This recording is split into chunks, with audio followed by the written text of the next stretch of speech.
Hello everyone, I'm Katie Mixon. Welcome to Minimal Mindful Mama. I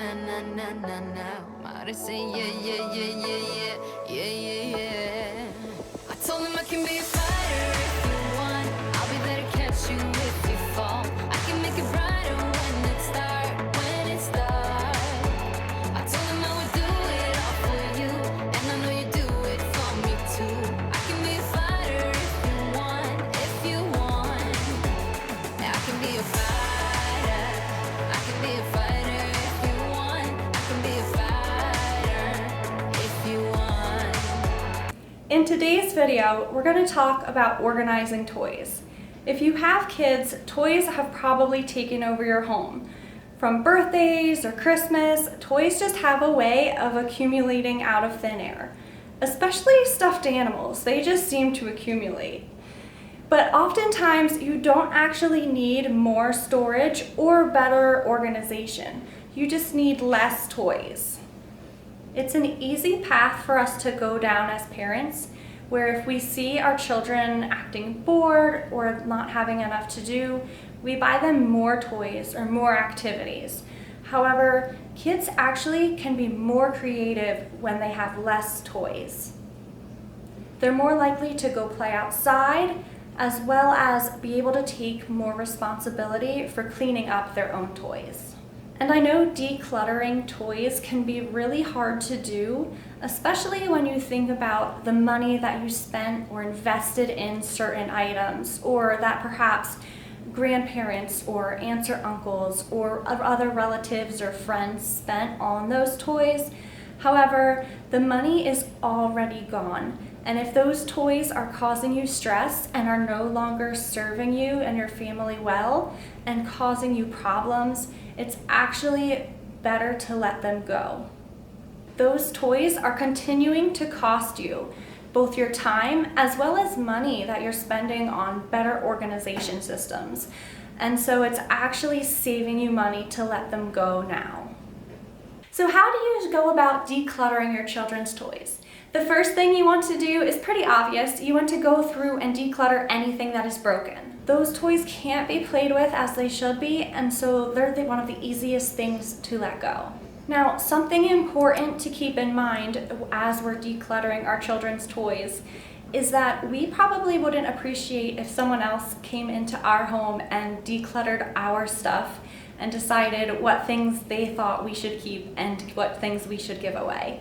So I think it's important to respect our children's belongings as well, and if possible, to involve them in this decluttering process. Now, depending on the ages of your children, you might just have to go through and do it yourself.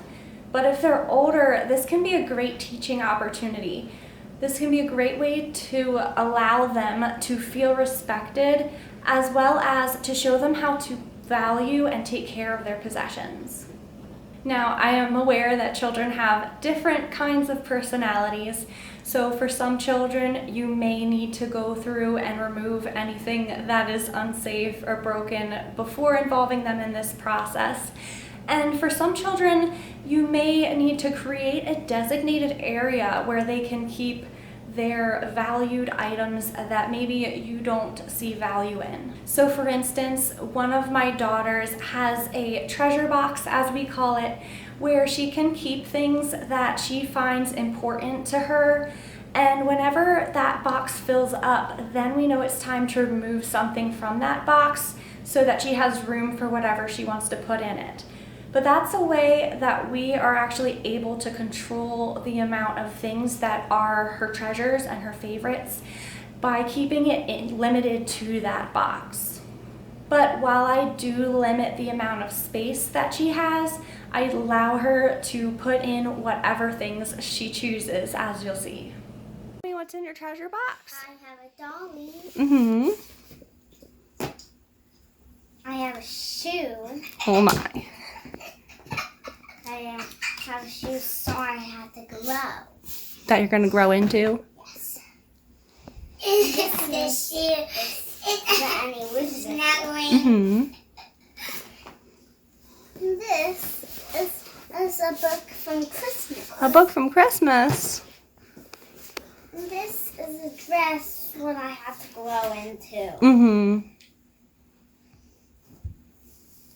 And these are shoes I need to grow into. Okay. This is another shoe. And here's an icicle. Wow. Grow into. Mm-hmm. And here's another shoe I need to grow in. And here's a sparkly shoe.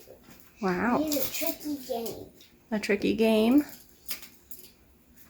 And here's some beautiful shoes. And red. And look. And a heart of my name. And my little boy. And these are for Elizabeth so she can brush her teeth when they are dirty. And this is a little ring. Mm-hmm. And this is a little mommy bunny. A mommy bunny. This is a little baby. A baby. And he's a comforter. And here's a part of my T-Rex's head. Okay. Great job. Now, involving your children in this decluttering process can also be a great learning opportunity for them. They can learn that our time and our space is not unlimited, neither is our money, as well as learn to be generous to others and to have a giving heart. So one way I like to include my children in this process, if we are going through their things, is I'll ask them which things are their favorites and which things they would like to give away to someone else. In this way, they're able to determine which ones they want to keep and what things they want to give away. And sometimes they want to keep more things than I had hoped, but it is their toys, and by keeping it limited to that space, we're able to control the amount of stuff while still letting them keep everything that is important to them. You guys can choose which ones you want to keep and which ones are your favorites, okay? Is this one your favorite, or should we give it away? I'm going to give that one away. What about you, Errol? Is it your favorite? Yes. Okay. Some Okay. What about this? Is this one our favorite, or should we give it away? Yes, it is my favorite. Okay. What about this one? Is it your favorite? No. Yes. What about this one? Is it your favorite? No. Yes. What about this one? Is it your favorite? Yes. What about this? Yes. It's your favorite one? Yeah. What about this one? I think that one's Iris' favorite. So once you've decluttered all the broken toys or whatever's missing pieces or anything that your children are willing to pass on, the next thing to keep in mind is the purpose of play. The purpose of play is to grow your children, to expand their imagination and their creativity. And so if our goal is for our children to be growing and learning and exploring through play, we want to include toys that are going to push them and stretch them. And so since we want our children to be growing and learning through play, anything that's below their developmental age level is a good candidate to pass on. Another thing to consider is if a toy is open-ended. So this means if a toy can be used more than one way. A lot of the toys at the store can only be used for one thing, but we want to have toys that our children can use their imagination and do a lot of different things with. For instance, blocks. You could use them to build any number of things. Children can use them to be pretend food items. There are a lot of different things that you can do with blocks. Whereas some character items can really only be played with a specific way, and they can't really be used for a lot of different things. Now, of course, some children do use those items for a lot of different things, so as you're doing this, you need to consider your specific family and your children and what they use and play with. So when you're involving your children, you can help them choose a goal. So have them think of something that they want to save up for, such as a trip to the zoo or a membership or pass somewhere. And then as you're decluttering their toys, you can let them sell these at a yard sale or on Facebook Marketplace, and they can actually use the money from those toys that they're decluttering towards that goal. And that way they're able to have something in mind that they're working towards. If they have something in mind that they're working towards, they're a lot more likely to be willing to let go of some of those items. It also gives them a reward and something to look forward to so that they can associate those good feelings of having accomplished something with decluttering and having less. Now, the next thing that I like to do is to sort the toys into categories. Now, you can choose whichever sorts of categories that you like. However, some examples that I use would be things such as vehicles, building toys such as Legos, blocks, Magnetiles, character toys such as small animals or people that they can move around, sensory toys that would include music, things that they can touch and feel and hear and experience in a sensory way. Imagination toys such as dress-ups or play silts, as well as gross motor toys, which would include things like roller skates, gymnastics equipment, skateboards, bicycles, balls, and of course, don't forget categories like arts and crafts or books, as well as something to take care of, such as a baby doll or a stuffed animal. This is another great tool to help you determine if maybe there's some items in those categories that you can let go of because you have so many different items in that category. Now, I'd love if you tell me in the comments which category you have a lot of different toys in.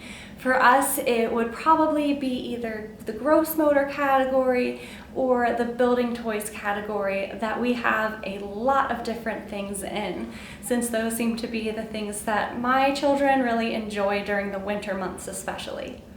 Another benefit of having sorted all your toys into these categories is that now it makes it easier to rotate toys. So toy rotation is a tool that I've used for many years to help keep our toys minimal but also new and fresh frequently. I'll usually choose an item from each category and put that out for my children to play with. I tend to keep each category limited to about 2 or 3 items in each category. And so I'll only put out one item from each of my categories at a time. And that way my children have less toys out to play with and to clean up. And then after a few weeks, when they seem to be tired of those toys, I can switch them out for another item in those categories. And then it's like Christmas morning. Brand new toys are out. They're excited to play with them again. Too many toys, again, is just overwhelming for your kids. So it's easier when they only have a few options to play with. In this way, I'm able to keep the toys that are out limited, as well as keep it new and exciting every month when I do that toy rotation without having to constantly be purchasing new toys. A few final things to keep in mind. Less is always more with toys. The purpose of play is for our children to learn and grow and explore and be creative. And so when they have less, they're actually forced to do that more so than if they have everything laid out for them. So I hope you're feeling excited and motivated to tackle your kids' toy organization systems. If you like this video, please hit the like button, and I'd love if you subscribe to my channel. You can find me on Facebook and Instagram at Minimal Mindful Mama. We have a great community going on over there. Happy decluttering, and I'll see you in the next video.